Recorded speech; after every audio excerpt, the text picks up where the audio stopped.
Salut à tous et bienvenue dans cette nouvelle vidéo, j'espère que vous allez bien. Aujourd'hui je vous propose qu'on parle des dernières nouveautés et dernières rumeurs sur le fameux nouvel iPhone 12 qui devrait arriver d'ici quelques mois. D'ailleurs tant que j'y pense, si vous aimez ce genre de contenu, c'est-à-dire qu'on parle d'high-tech et que vous n'êtes toujours pas abonné, je vous invite à le faire dès maintenant, ça prend vraiment 2 secondes, surtout si vous avez un compte Google ou YouTube.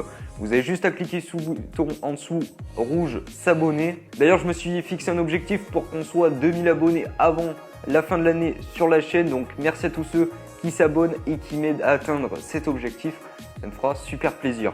Alors premièrement pour la date de sortie de ce nouvel iPhone 12, vous savez le contexte. On est en plus encore en confinement à l'heure où je tourne cette vidéo.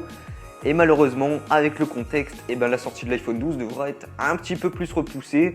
C'est normal, les usines de chez Apple pour fabriquer ce nouvel iPhone sont actuellement certaines à l'arrêt, donc ce qui va retarder tout simplement le processus de fabrication de l'iPhone 12.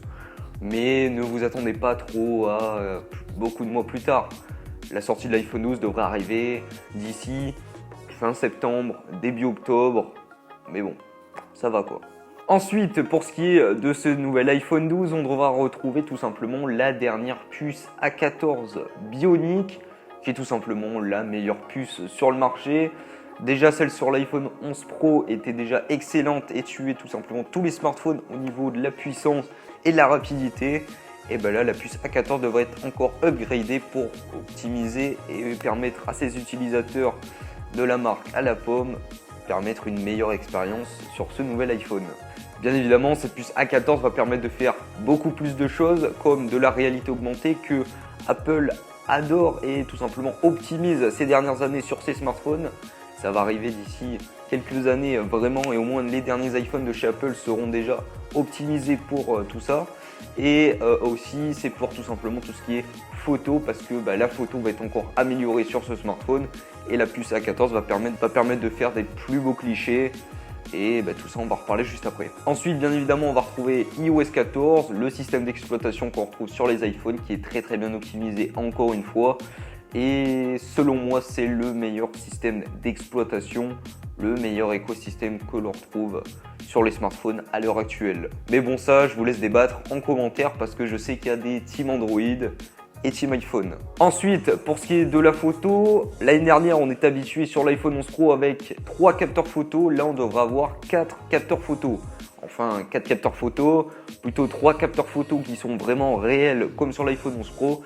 Et un quatrième capteur qui se nomme LiDAR, qui est tout simplement un capteur de réalité augmentée, un capteur 3D qui va permettre tout simplement d'optimiser, de calculer tout simplement des objets en réalité augmentée, comme ce qui est disponible tout simplement sur l'iPad Pro 2020 pardon, qui a été présenté, qui est sorti il y a d'ici là quelques mois.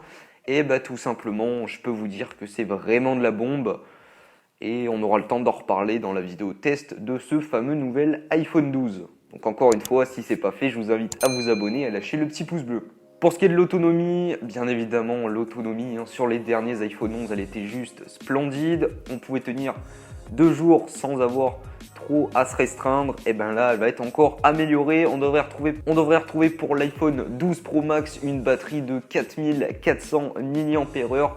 Autant vous dire que les 2 jours, vous allez pouvoir les tenir si vous arrivez à réguler et pas avoir une utilisation non plus trop intensive.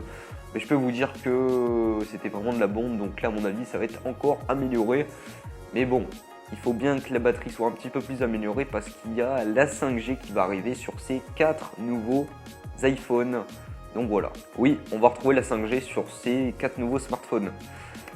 Oui, on va retrouver bien évidemment la 5G qui sera implantée sur tous les nouveaux iPhones. Il n'y aura pas de compromis, à part bien évidemment l'iPhone SE. Mais bon, il est sorti il y a d'ici là quelques semaines. D'ailleurs, on a pu en parler sur la chaîne, donc je vous invite directement à aller la checker. Ça se passe par ici. Alors, je vous ai bien évidemment parlé de 4 nouveaux iPhones cette année. Il n'y en aura pas 3, mais bien 4. 4 nouveaux iPhones, ce qui veut dire 4 nouvelles tailles d'écran. Oui, on devrait retrouver une taille d'écran pour le modèle le plus bas. Et on va le dire, mais les prix ont vachement varié par rapport à l'année dernière. On devrait retrouver une taille d'écran de 4,4 pouces pour le modèle le plus bas de gamme, enfin, le modèle le moins cher quoi, vous m'avez compris. Ensuite, on devrait retrouver deux iPhone 12 avec une taille de 6,1 pouces. Voilà. Après, pour ce qui est des noms, je ne sais pas du tout encore. C'est pour ça que je vous appelle tous les smartphones, enfin tous les nouveaux iPhones, des iPhone 12. Même si bien évidemment, il y aura le 12 Pro Max, le 12 Pro, etc. etc. Mais bon, ça, je suis pas encore trop sûr, donc je préfère pas trop m'avancer. Et ensuite, pour le modèle le plus haut de gamme, normalement, ça devrait être 12 Pro Max. Là, vraiment, sur ce nom, à mon avis, on va pas trop se tromper. On devrait être sur une taille de 6,7 pouces. Alors, comme vous avez pu le voir, ces nouveaux iPhones ont des tailles qui ont varié. En effet, le 11 Pro Max était de 6,1 pouces, là on passe sur du 6,7 pouces pour le modèle le plus grand en taille d'écran. Donc je pense qu'Apple fait ça tout simplement pour attirer des gens qui aiment vraiment les grands écrans et leur permettre d'acheter un smartphone encore plus grand. Et de l'autre côté, on avait le 11 Pro qui est tout simplement une taille de 5,8 pouces, qui était la même taille que le 17 ou encore le 10. Et ben là, on a une taille qui est un tout petit peu plus petite. Elle est passée de 5,8 pouces à 5,4 pouces. C'est pas très changeant. Je vais pas vous cacher que c'est pas une taille qui va vraiment varier énormément. On va pas trop le voir. Mais c'est vrai que pour des gens qui aiment un petit peu plus les petits écrans, c'est vrai que ça peut être assez cool. Ensuite, on va retrouver de l'OLED sur tous les modèles. Oui, pas d'exception comme l'année dernière avec l'iPhone 11 où on avait de l'LCD. Là, tous les modèles seront OLED. Donc ça, vraiment, c'est ultra cool. Surtout que selon moi, l'OLED, c'est la meilleure définition d'écran qu'on peut retrouver sur un smartphone. En plus, selon moi, c'est Apple qui fait les meilleurs écrans, même si on sait que c'est aidé par Samsung. Ensuite, on devrait retrouver un écran de 120 Hz pour tous les modèles normalement. Donc ça, encore une fois, niveau rafraîchissement, ça va être juste de la bombe à tester et surtout niveau fluidité, il n'y aura rien à dire. Ensuite, il faut qu'on parle d'un truc, c'est tout simplement l'encoche et je pense qu'elle va faire beaucoup de débats dans les mois à venir. Alors oui, l'encoche sur ce smartphone devrait être rétrécie. On devrait perdre à peu près 30 à 50% de la taille de l'encoche. Donc je vous laisse tout simplement deviner à quoi est-ce que ça devrait ressembler. On devrait avoir une grosse partie de l'encoche qu'on a l'habitude de voir avec le Face ID qui devrait diminuer. Et certaines rumeurs nous disent comme quoi, eh ben, il y aurait plus d'encoche. Mais bon, ça, j'ai du mal à y croire. On verra bien en septembre-octobre lors de la sortie de ce nouvel iPhone. Qui sait, peut-être qu'il n'y aura plus d'encoche du tout. Et ça serait vraiment cool. Par contre, ce qu'il faut savoir, c'est que pour le modèle 5,4 pouces, donc c'est-à-dire l'iPhone 12 qui serait le moins cher parmi les 4 nouveaux iPhones, on devrait avoir une encoche qui va peut-être rester par rapport, enfin la même tout simplement que sur l'iPhone 11 et 11 Pro. Donc à mon avis, peut-être que Apple va laisser la même encoche, ce qui expliquerait aussi la différence de prix avec les modèles un petit peu plus haut de gamme qui vont sortir cette année. Parce qu'on va en reparler juste après, mais le prix sur ce fameux iPhone 12 à 5,4 pouces est vachement diminué. Donc ce qui peut attirer d'autres consommateurs. Moi personnellement, je trouve pas que l'encoche me gêne énormément. Donc voilà. Ensuite, pour ce qui est du mode de déverrouillage, on devrait retrouver du Face ID et du Touch ID. Oui, le retour du Touch ID, mais qui ne sera pas sur un bouton physique, mais bien sous l'écran. Ça reste à se tester parce que Apple, tout simplement, ils ont les meilleurs modes de déverrouillage. Face ID, c'est vraiment le plus sécurisé par rapport au smartphone Android.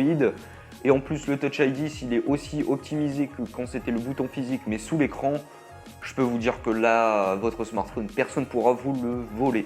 Enfin, pour ce qui est du design, on devrait retrouver un design assez similaire que sur l'iPhone 11, sauf qu'on devrait retrouver les bordures, les extrémités tout simplement de ce nouvel iPhone 12 avec des bordures qui devraient rappeler le design de l'iPhone 5, 5S, même 4S.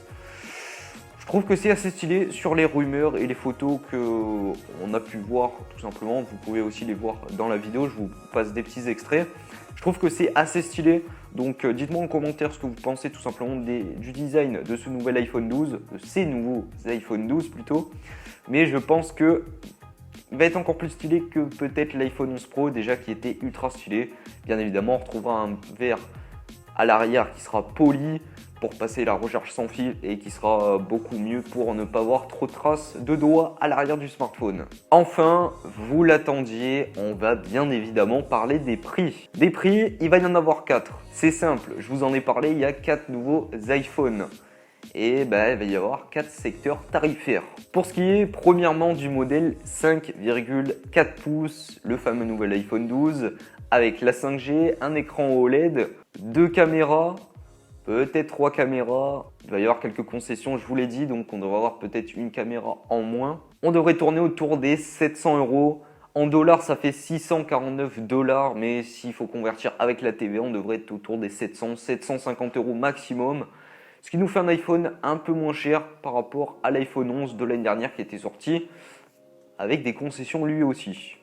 Donc ça c'est bien, Apple essaye de baisser un petit peu les prix sur ces nouveaux iPhones, c'est cool. Après bien évidemment c'est que des rumeurs. Pour le deuxième iPhone on devrait retrouver un écran de 6,1 pouces comme je vous l'ai dit avec de l'OLED, la 5G, 3 caméras et lui devrait tourner autour des 750-800 €. Donc c'est 100 € de plus on va dire par rapport au modèle que je viens de vous parler juste avant. Ensuite pour le troisième modèle qui lui aussi a une taille de 6,1 pouces, on devrait aussi avoir l'OLED, la 5G. Là cette fois-ci on devrait avoir 3 caméras plus un capteur LiDAR, donc comme sur l'iPhone 11 Pro on va retrouver les 3 mêmes capteurs, sauf qu'on devra retrouver un capteur LiDAR en plus. D'ailleurs, je vous en ai pas parlé, mais tout simplement, les capteurs photo vont être améliorés. On devrait retrouver plus de pixels. Même certaines rumeurs nous parlent de 64 mégapixels pour la caméra principale à l'arrière. Je peux vous dire qu'il va faire des superbes photos. Celui-ci devrait tourner autour des 1000-1100 €. Voilà, c'est le secteur tarifaire qu'on retrouve lorsque les iPhone 11 Pro de 5,8 pouces sont sortis. Donc là, on devrait tourner autour des mêmes secteurs tarifaires. Cet iPhone dépassera bien évidemment les 1000 €. Et enfin, pour le modèle le plus haut de gamme, en 512 Go, le modèle 6,7 pouces, le modèle qui a la 5G, l'OLED, tous les capteurs, le capteur LiDAR, et bien là, celui-là devrait tourner autour des 1400-1500 €. Donc, le prix devrait être un petit peu plus augmenté, ce qui est normal avec toutes les caractéristiques qu'il embarque. Il a un écran toujours plus grand, de la 5G, etc. Et pour le modèle en version maximum, on devrait être à plus de 1700 €. Oui, ça commence à piquer. Et je peux vous dire que celui qui achète ça, c'est vraiment un pigeon. Parce que 512 Go, pour ma part, je trouve pas que ça serve à grand chose aujourd'hui sur un smartphone. Et ben voilà, on a parlé de toutes les nouvelles rumeurs, les nouveautés qui devraient arriver sur ce fameux nouvel iPhone 12. Bien évidemment, je vous invite à vous abonner, à lâcher le petit pouce bleu pour suivre toute l'actualité tech qu'on parle sur cette chaîne. Bien évidemment, il y a des tests qui arrivent prochainement sur les prochains smartphones. Voilà, il n'y a pas que du Apple sur la chaîne, voilà, je vous le dis. Donc voilà, ça me fait super plaisir de vous parler de ces nouveautés sur ce nouvel iPhone 12. Bien évidemment, je vous referai une vidéo d'ici quelques semaines pour voir s'il y a des nouveautés qui arrivent, s'il y a des choses qui ont changé, etc., etc. Mais on aura le temps d'en reparler. Merci à tous d'être restés jusqu'à la fin de cette vidéo. Je vous dis à la semaine prochaine pour une prochaine vidéo. Tous les liens sont dans la description pour aller me suivre sur les réseaux sociaux, notamment Instagram, c'est là où je suis le plus actif. Et puis moi je vous dis à la semaine prochaine. Allez, des bisous!